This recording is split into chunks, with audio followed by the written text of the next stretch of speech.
J'ai donc la difficile mission de conclure et de conclure sans faire trop déborder. Un titre à mon intervention, c'est l'État est-il soluble dans la révolution numérique? Alors, vous l'aurez deviné, il ne s'agit pas d'un souhait de ma part, mais d'une question qui est en fait posée par les faits qu'on peut constater à la fois à l'État, mais aussi, je crois, plus largement à toutes les institutions établies.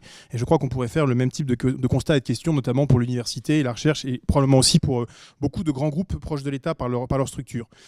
Je vais essayer de vous apporter des éléments de réponse sur trois aspects. D'abord, essayer dans un premier temps d'analyser un peu justement la pression que fait peser la révolution numérique et la vague numérique sur l'institution étatique. Deuxièmement, de passer en revue les aspects de l'État qui sont pour lui un désavantage dans sa réaction et son adaptation à la révolution numérique. Et puis pour finir sur une note heureusement un peu plus positive, voir quelles sont justement les forces de l'État malgré tout pour arriver à surnager ou dominer cette révolution qui le frappe de plein fouet. Alors d'abord sur l'aspect de la pression qui est subie, pourquoi est-ce que cette révolution numérique est en fait un défi pour l'État? Premier aspect de la révolution, elle change la temporalité. L'État, il est historiquement en charge du temps long, de la prospective, du structurel, et il a justement pour mission de faire prévaloir l'intérêt général sur le temps long contre l'éphémère et les intérêts particuliers. Or, un des effets de la révolution numérique, c'est qu'elle a installé un paradigme absolument inverse, notamment par la démocratisation totale des moyens de communication, puisque aujourd'hui, la communication est totalement et massivement démocratisée. Il y a eu une explosion de ce qui était avant les monopoles de détention de la production d'informations, et n'importe qui, aujourd'hui c'est vrai, peut, avec des moyens très simples, un téléphone portable, une connexion YouTube, avoir accès à une audience qui auparavant était réservée à des grands patrons de groupes médiatiques, de chaînes télévisées, etc. etc. Donc premier aspect, effet de cela, un double effet de cette libéralisation des moyens de communication. D'abord, les décideurs politiques sont sans cesse sommés de réagir à des micro-polémiques permanentes qui peuvent être produites, lancées et relancées en temps réel, ce qui était évidemment impossible auparavant ou avec une telle ampleur. Et puis, deuxième effet, la conscience du citoyen, de l'internaute, est de plus en plus elle-même fragmentaire et limitée à un horizon temporel très très court, qui est celui, encore une fois, du rythme de l'information, qui est intense, qui est permanent et qui ne s'arrête jamais. Deuxième effet délétère de la révolution numérique sur les institutions étatiques, c'est qu'elle ébranle les hiérarchies. Alors, on peut prendre cet aspect-là par différents points. Une des manières de le voir, c'est qu'il y a d'abord une démocratisation massive, alors non seulement des moyens de diffusion de l'information, mais aussi de l'accès à la connaissance. C'est l'effet Wikipédia, l'effet Doctissimo, etc. À savoir toutes ces encyclopédies en ligne, notamment collaboratives, qui ont permis tout d'un coup d'avoir accès à n'importe qui, à des connaissances qui auparavant étaient uniquement réservées à des personnes qui avaient fait de longues études ou qui avaient accès à justement des bibliothèques spécialisées, etc. Cette massification plutôt de l'accès à la connaissance rend de plus en plus floue la raison d'être des pouvoirs institutionnels qui n'ont plus justement ce monopole de la connaissance, et de fait les recommandations et commandements de l'État n'ont plus la valeur de loi un peu sacrée qu'ils avaient auparavant. Un des meilleurs exemples qu'on peut en avoir, c'est le problème de la vaccination. Comme vous le savez sans doute, depuis quelques années, la vaccination tendanciellement diminue en Europe, précisément sous l'effet de la diffusion de théories anti-vaccinales, parfois des théories du complot, qui ont pu se diffuser de manière extrêmement large par le biais notamment des réseaux sociaux et de sites internet paramédicaux et autres. Autre aspect, donc alors, comme je le disais, il y a beaucoup moins d'adhésion spontanée au discours public, qui n'a plus le monopole de la connaissance, et on lui préfère de plus en plus, ou en tout cas on considère de manière aussi importante le jugement des pairs, avec tout ce qui est logique de notation qu'on trouve aujourd'hui sur tous les sites, les systèmes d'étoiles, que ce soit depuis Airbnb jusqu'au site pour consulter les notices de cinéma, les logiques contributives collaboratives, et puis évidemment, comme je disais, les contre-théories. Tout ça vient renforcer à la fois l'indépendance citoyen, ça c'est une chose très positive, mais aussi évidemment la méfiance envers l'État et les gouvernants. La conséquence de ces deux premiers aspects que je viens de citer, c'est que également les anciens modes de gouvernance deviennent de moins en moins supportables. Qu'est-ce que j'entends par là? C'est tout ce qu'on peut appeler la démocratie de basse intensité, le modèle français typiquement, où on vote tous les 5 ans pour donner une grande partie de ses pouvoirs à une assemblée de députés et un président de la République.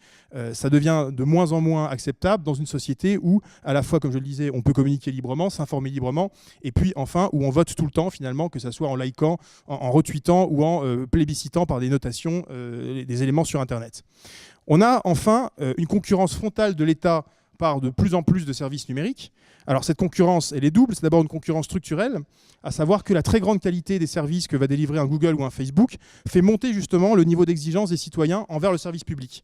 Or, malgré tous les efforts qui ont pu être faits en ce domaine, il est évident que les sites de l'État, c'est vrai en France et c'est vrai, je pense, partout dans le monde, n'ont pas et probablement ne peuvent pas avoir le niveau de fluidité ou d'efficacité que peut avoir une recherche sur Google ou sur Facebook, qui de fait dépense des fortunes colossales pour arriver à améliorer tout le temps le service. Ça, c'est l'aspect structurel. On pourrait aussi parler du fait que ces services digitaux sont disponibles tout le temps et sans limite d'espace, ce qui est une grande différence avec les services publics non dématérialisés.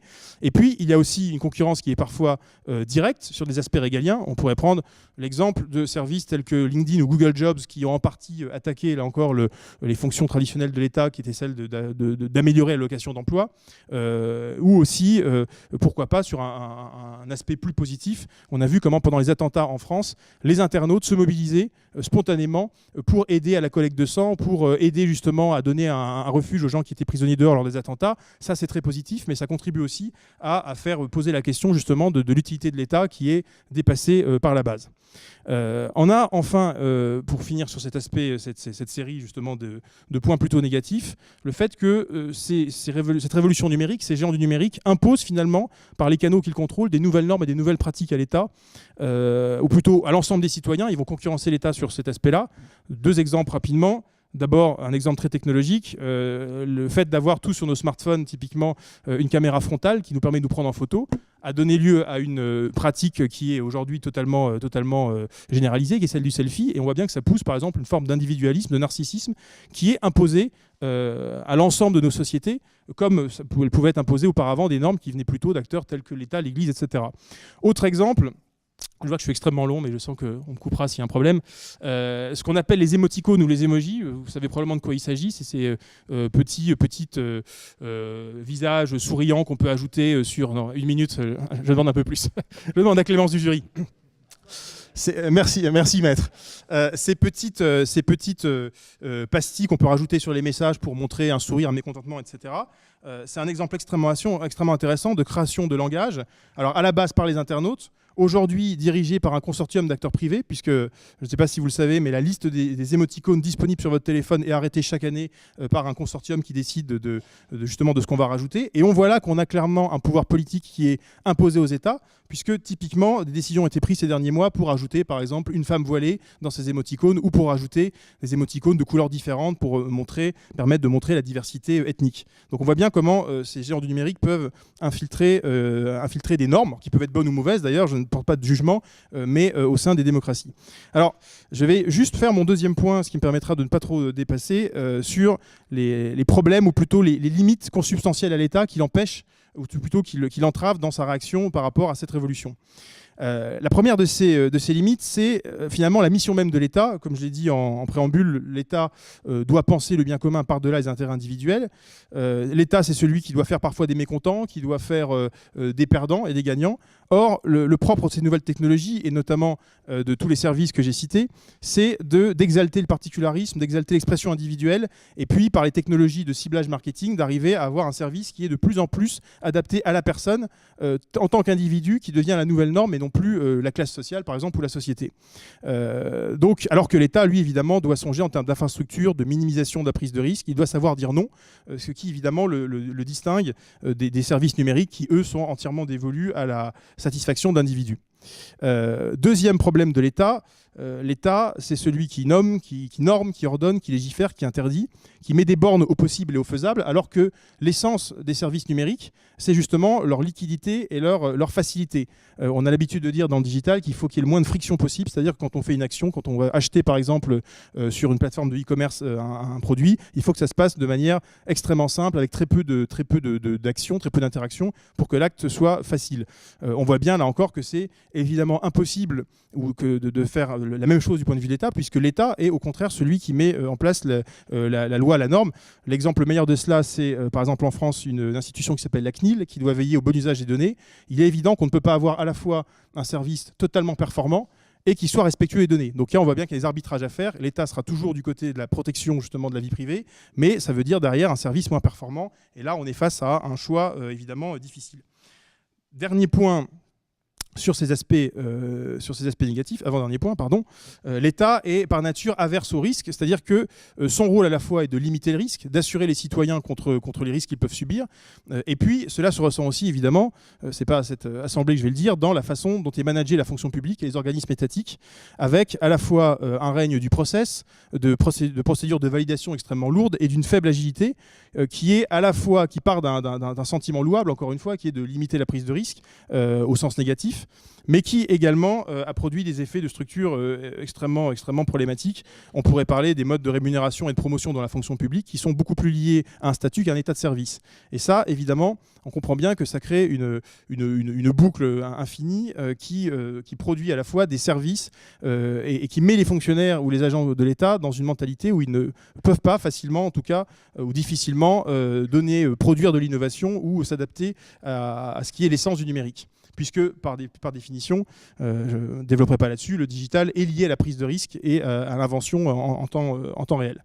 Dernier point, et là j'en finirai vraiment, c'est un problème qui est propre à la France, en tout cas pour ce que je connais, qui est le poids extrêmement lourd des grandes écoles, des grands corps, et en particulier de l'ENA à la tête de l'État. Non pas que je sois dans une guerre d'école contre l'ENA, mais ce qu'on peut observer, c'est que d'abord une sous-représentation à la tête de l'État on va dire des profils de docteurs, de personnes qui sont issues de la recherche, à la différence d'autres pays, je pense, et alors que pour le coup, je pense que la recherche, dans son éthique et sa façon de faire, est assez proche de l'innovation et des valeurs du numérique. Inversement, les catégories technocratiques qu'on retrouve surreprésentées à la tête de l'État ont été formées dans une mentalité opérationnelle, d'abord extrêmement procédurale, inverse à l'innovation numérique, et puis surtout, dans les cursus tels qu'ils sont constitués, il y a très peu de littératie numérique, d'idées d'arriver à donner une culture numérique à ces classes dirigeantes, et j'ai pu observer, moi, que ce n'était pas un effet générationnel, et que chez des gens issus de ces filières-là, même très jeunes, de 24-25 ans, j'ai un exemple précis en tête, on a des personnes qui peuvent arriver très haut dans cette échelle en ayant une connaissance du numérique qui est extrêmement faible, et même d'un point de vue expérientiel. Donc, reproduction et au sommet de l'État d'une catégorie de dirigeants qui est à la fois pas forcément, je dirais, qui n'est pas sélectionné sur sa capacité à la fois à comprendre et à manager, évidemment, a fortiori, ce qu'est la révolution numérique. Donc je laisserai peut-être à la discussion ce que sont les forces de l'État pour agir au numérique, ou on pourra sinon le faire autour d'un verre pour laisser le suspense à son comble. Merci et désolé pour le temps utilisé.